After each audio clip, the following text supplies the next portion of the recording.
ஹாய்ங்க. Sweet potato வச்சு ஒரு recipe போடுங்கன்னு சொல்லி நிறைய பேர் கேட்டுகிட்டே இருக்கீங்க. ஸோ உங்களுக்காக தான் இந்த ரெசிபி.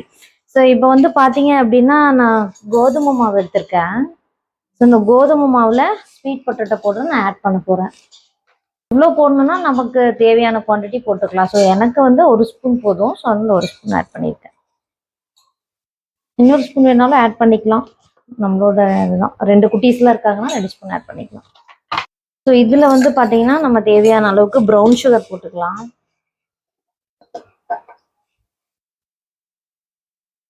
ஸ்டாப் பண்ணிக்கலாம்.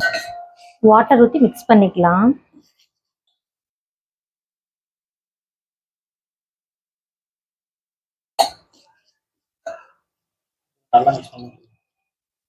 நல்லா மிக்ஸ் பண்ணணுங்க. இந்த மாதிரி கட்டி கட்டியாக வருது பார்த்தீங்களா? ஸோ இதெல்லாம் நல்லா பிளெண்ட் ஆகணும். ஸோ அதனால் நல்லா மிக்சிங் கொடுக்கணும். நம்ம வாட்டர் வந்து கொஞ்சம் கொஞ்சம் ஆட் பண்ணால் போதும், நிறைய ஆட் பண்ண வேண்டாம். ஸ்டார்டிங்கே கம்மியாக இப்படி ஆட் பண்ணிகிட்டே வந்தீங்கன்னா ஸோ உங்களுக்கு இந்த பதத்துக்கு வந்துடும்.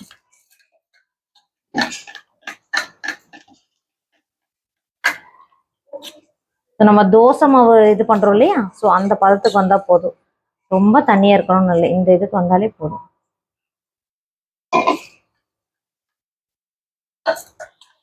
இதை நம்ம இப்போ குட்டி குட்டியாக பேன் தோசை மாதிரி ஊற்றலாம். பேன் கேக் மாதிரியே ஒரு டேஸ்ட் ரொம்ப நல்லா இருக்குங்க.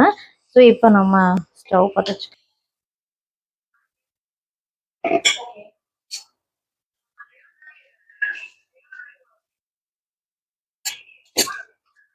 கீ ஆட் பண்ணுறேன்.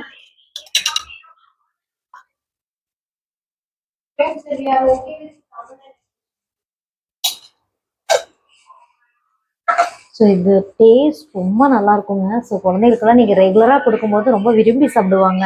ஸோ இந்த ஸ்நாக்ஸ் மாதிரிலாம் நம்ம ஸ்நாக்ஸ் எப்போ பார்த்தாலும் மிக்சர் முறுக்கு இந்த மாதிரிலாம் கொடுக்கறதுக்கு ஸோ இந்த மாதிரி ரெசிபிஸ்லாம் நம்ம ரெடி பண்ணி கொடுத்தோம்னா ரொம்ப டேஸ்ட்டாகவும் இருக்கும். குழந்தைங்க லைக் பண்ணி சாப்பிட ஆரம்பிப்பாங்க.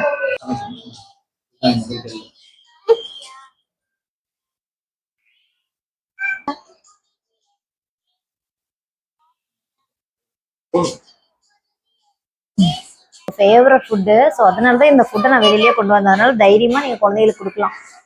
ஸோ குவாலிட்டி அட்டகாசமாக இருக்குங்க. அது சின்ன குழந்தைங்க மட்டும்தானா, கொஞ்சம் பெரிய குழந்தைங்களுக்கு கொடுக்கலாமா? தாராளமாக கொடுக்கலாம். என் பொண்ணுக்குமே ரெகுலராக கொடுத்துட்ருக்கேன். உண்மையாலுமே அவளுக்கு இந்த டேஸ்ட் ரொம்ப பிடிக்கும், விரும்பி சாப்பிடுவாங்க. நீங்களும் கண்டிப்பாக ட்ரை பண்ணுங்கள். குழந்தைங்க ரொம்ப ஹெல்த்தியாக ஆரோக்கியமாக இருப்பாங்க.